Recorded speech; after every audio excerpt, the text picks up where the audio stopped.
අලුත් අවුරුද්දට අපි හදමුද නිල් කිරිබතක්. හදන්නේ කොහොමද?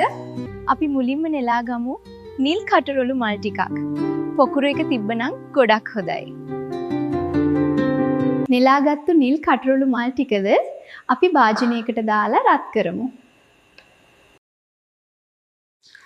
ඊට පස්සේ අපි කැකුළු හාල් ටිකක් හොදට හොදගමු. දැන් අපි කැකුළු හාල් ටික රයිස් කුකර් එකට දාලා ඒකට නිල් කටරොළු වතුර දාමු.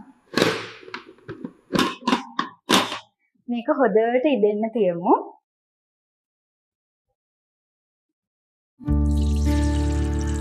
බත් එක හොදට ඉදුණාම පොල් කිරි ටික දාමු.